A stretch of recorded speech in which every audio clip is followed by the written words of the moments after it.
Police स्टेशनला एकनाथ खडसे आणि त्यांच्या कन्या शारदा खडसे यांच्या विरोधात गुन्हा दाखल झाल्याची माहिती मिळते. हा सगळा प्रकार काय आहे, कोणते गुन्हे दाखल करण्यात आले? एक 82 वर्षाची महिला फिर्यादी आहे. त्यांनी 9 मार्च रोजी आपल्याकडे पोलीस अधीक्षक कार्यालयाकडे अर्ज दिला होता. त्याच्यामध्ये 2002मध्ये त्यांची मानपूर गावाची शिवारातली जमीन होती. तर ती जमीन त्यांनी ज्यांच्या विरुद्ध कंप्लेंट दिलेली आहे त्यांनी एका कारखान्यासाठी विकत घ्यायचं म्हणून त्यांच्याबरोबर व्यवहार केलेला होता आणि सदर जमीन ही कारखान्यासाठी वापरली जाणार आहे असं त्यांना आश्वासन दिलेलं होतं, असं त्यांची तक्रार आहे.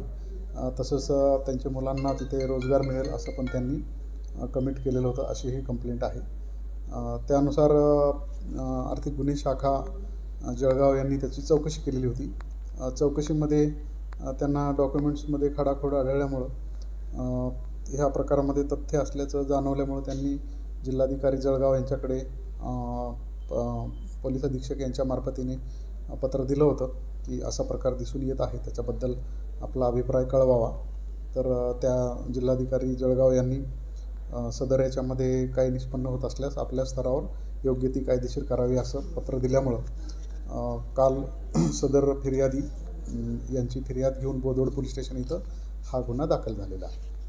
कोणाकोणाच्या विरोधात हे गुन्हे दाखल झालेले आहेत आणि कोणते गुन्हे दाखल झाले? या गुन्ह्यामध्ये फसवणूक आणि फॉर्जरीचे सेक्शन्सनुसार हा गुन्हा दाखल झालेला आहे. तसंच सदर तक्रारदार हे अनुसूचित जातीचे असल्यामुळं त्याच्यामध्ये सुमोटो जे अमेंडमेंट सेक्शन लागतात ॲट्रॉसिटीचे ते सुद्धा लागलेले आहेत. त्याच्यामध्ये श्री एकनाथराव खडसे, शारदा एकनाथराव खडसे आणि इकडे जे बोदवडला दुय्यम निबंधक कार्यालयातील अधिकारी आणि कर्मचारी असतील तत्कालीन काळातले, ज्या काळामध्ये हा व्यवहार झालेला आहे किंवा ज्या काळामध्ये ही खाडाखोड झालेली आहे, त्यांनी आरोपी म्हणून त्यांच्या विरुद्ध तक्रार दिलेली आहे. सर, या जमिनी महारवतनाच्या असल्याचं सांगितलं जातं आणि त्या फसवणुकीच्या पद्धतीने खरेदी करण्याचा प्रयत्न केल्याचं सांगितलं जातं, असं काही प्रकार असेल? तसं त्यांनी फिर्यादीमध्ये काही नमूद केलेलं नाही.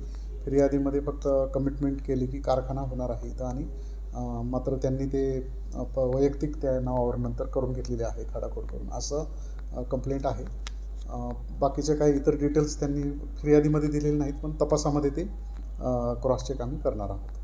साधारण कधीचं प्रकरण आहे सर? हे साधारण 2002मध्ये हा व्यवहार झाला होता. कंप्लेंट त्यांनी आता दिलेली आहे. फिर्यादी कोण आहे सर? फिर्यादी याच्यामध्ये चमेलीबाई तुकाराम तायडे म्हणून आहेत, 82 वर्षाच्या महिला आहेत, त्यांनी ही कंप्लेंट दिलेली आहे.